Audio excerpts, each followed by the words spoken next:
Today I'm going to teach you how to do the ab wheel. Disclaimer, I'm in no way, shape, or form responsible for any injuries you may incur while attempting to perform stunts demonstrated in this video.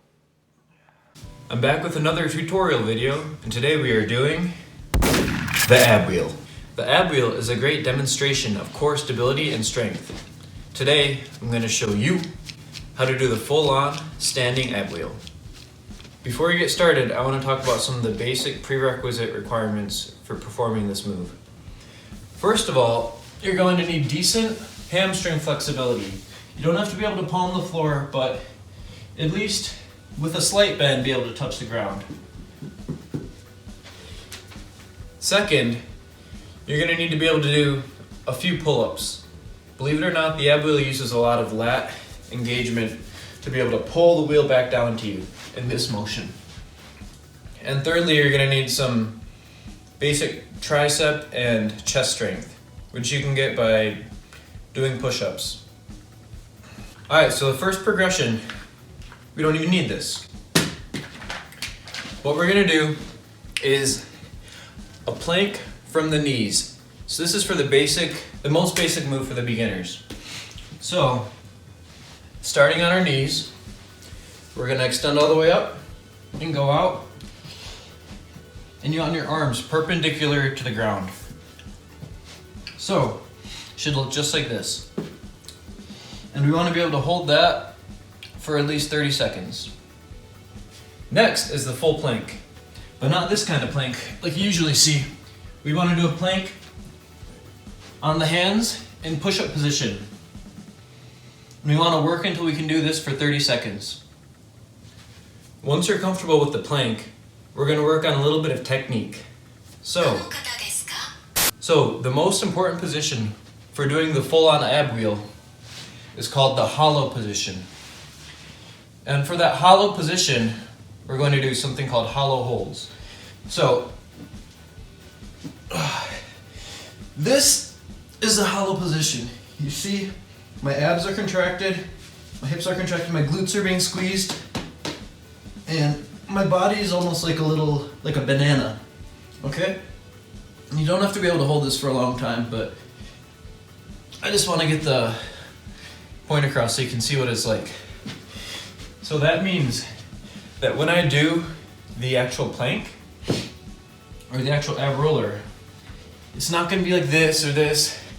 It's going to be the abs tucked in, the back slightly rounded up, and the glutes engaged.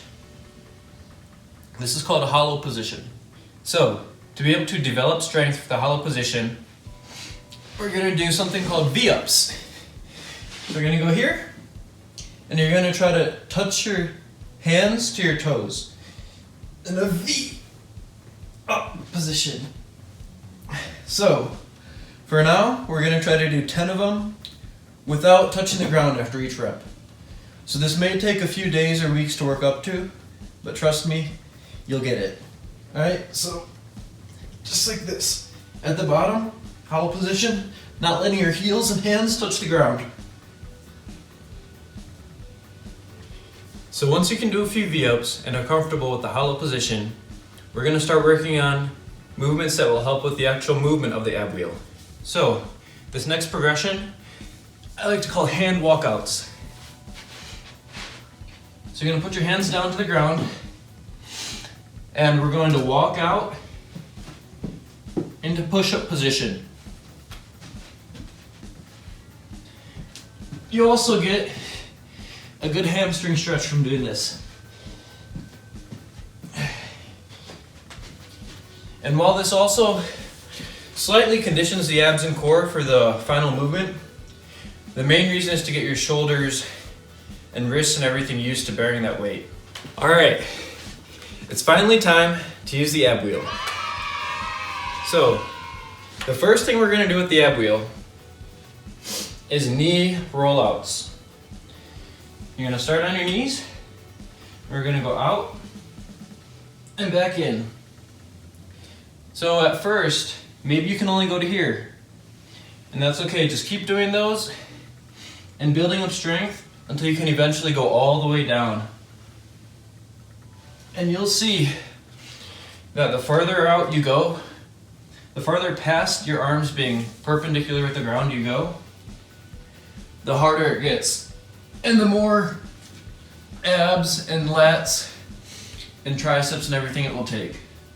So, at first, maybe we're just going here. Then maybe later on we can go further and further until eventually we can do the whole thing. If you're having trouble with the last part, something you can do is just go and do the last little bit. And that'll help to strengthen the last part of the movement. Once you've gotten comfortable with the kneeling rollers and can do, let's say, about 10 of them, we're going to move on to standing rolling. So, the first part we're going to do is just the first half of the standing roller. So we're going to put it on the ground, and we're going to go straight out only to push-up position. So right here. Just to get used to how we're going to stay in the hollow position that we talked about earlier with the back rounded. Not like this, and get your arms and everything used to it. One thing to be careful of when doing this is make sure that your hands are always right beneath your shoulder or out in front of you. If they go in towards your body more than your shoulder, they're gonna fall on your face and it'll be embarrassing and hurt. If you come in like that, you're gonna fall like that. There's no way around it, so be careful. Next is, you guessed it, the same thing, but the second half. So, starting out in the full-on push-up position, remember hollow position, that means abs in, cheeks squeezed, upper back rounded.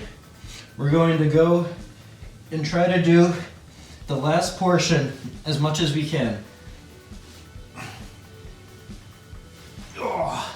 The final progression before doing the full-on ab wheel is what I like to call the eccentric and assisted raise. So, I'm going to go in the starting position and put together the two parts that we just worked on. So we're going to do the eccentric slowly, controlling it. Eccentric. And then, likely it's going to be hard to hold the bottom. So we're going to go rest, and then do an assisted get up. So that means basically going up to our knees, and then onto our feet. Then once you get better at that, you can make it more fluid. So we're gonna go control, control, control, control, and up. Control, control, control, control, control, and up. And now, the moment you've all been waiting for. The full-on ab wheel. So, put together everything we've been working on. And at first, the last portion is going to be what's hardest. So, maybe we don't go down that low. But just do your best and try to put it all together. So we're gonna go up, maybe just here. This is still good. It's still working your core. And looks pretty impressive.